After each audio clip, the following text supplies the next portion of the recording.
Hello and welcome to Start Select Steve, and I'm Steven Reyes, and today we are taking a look at the game Sonic Racing CrossWorlds that I was able to play the full game, and now I want to share with you my opinion in regards to the game.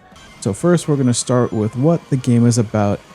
In Sonic Racing CrossWorlds, we get to race across land, sea, air, space, and time. You also get to warp through travel rings into new dimensions where something new awaits around every turn. You race like crazy to speed to victory, either in a solo match or as a team, in a variety of offline and online modes, and compete against players from around the world. For your car, you get to build the ultimate machine to match your racing style, utilizing gadgets to gain the upper hand and unleash power-ups for the win. Yep, so they took a lot of time and effort into this game, and you can definitely tell that they did that in this game they included not only Sonic characters but also characters from across the Sega universe. They've added tracks based on locations from the original Sonic history, which who doesn't love revisiting those maps? And as for how many courses there are 24 courses and 15 CrossWorlds warps that you can do, which adds even more variety to your racing. As for characters, as mentioned, they definitely do have Sonic characters, but other characters as well. And I'm going to name just a few because I'd rather have you play and be surprised yourself. But yeah, they have Minecraft characters, SpongeBob, and some of these are a time delay on their release, so you might have to wait till October or November depending on which one you're looking at.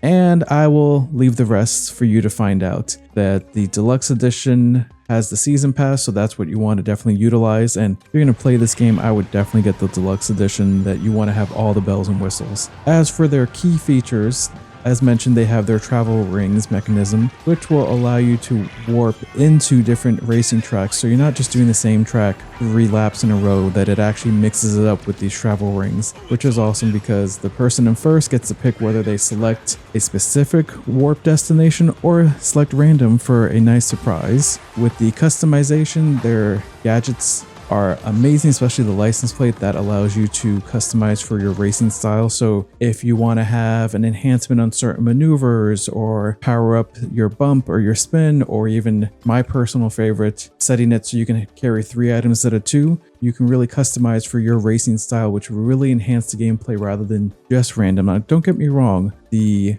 power-ups are random, but this does help tailor to your personal preference. There's new tracks and the CrossWorlds crossplay. And yeah, as for the gadgets, you can choose over 70 gadgets to increase your vehicle and power up your performance. For your customization, this is pretty cool. You can actually mix and match your vehicle settings, whether you want to pull a certain part from like the acceleration category or speed category or the other categories that are available. You can actually mix and match, and you don't have to stick with your character's car. You can play a Sonic, use Tails' car, and so forth. That it really does allow you to customize everything with decals, paint jobs, that it really does allow you just to have fun and really tailor it to your needs. That it does seem overwhelming how much stuff is available, and the first few times you play it, you kind of feel like you're spazzing out because there's so much going on. But once you get used to it, oh, it's amazing just to have all these options and just experience the fun. That as for the game modes, you have your typical Grand Prix,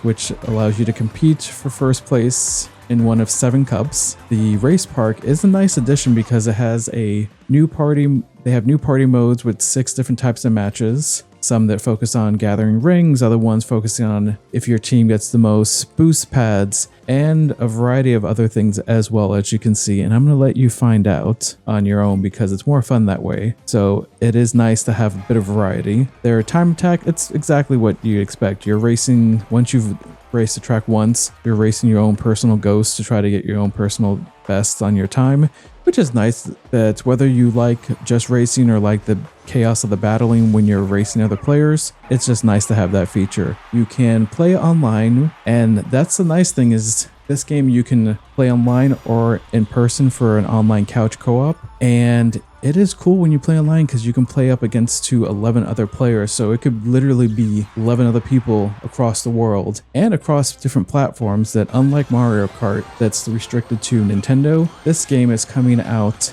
on multiple platforms: PlayStation 4, 5, Xbox One, Xbox Series X and S, PC, and Nintendo Switch 1 and 2, so you can literally play with anybody who has a copy. And that race park mode that I mentioned does allow you to play online as well, so you don't have to just wait for somebody to be home with you. But yeah, this game is amazing. There's so many features to enjoy and just so much fun to be had with unlocking different things. The more you play, the more in-game money you get to unlock power-ups or customizations. That the game does come out on September 25th, 2025. Standard edition is currently at $69.99 and deluxe edition is $89.99. That as for my rating with this game, which might help you determine whether you want to buy it, giving this one a solid 8.5 out of 10. That it is fun, it is great. That most of the time when a franchise does a racing game with their characters, it just feels like a Mario Kart knockoff, and this is not that. That they took a lot of what Mario Kart started back in the day and just went running with it and added their own style and added even more. So this does actually stand alone, so I would highly recommend it. I hope this video helped in your decision making as to whether or not you're going to get Sonic Racing CrossWorlds. I want to say thank you for watching, and until next week, I am Stephen Reyes.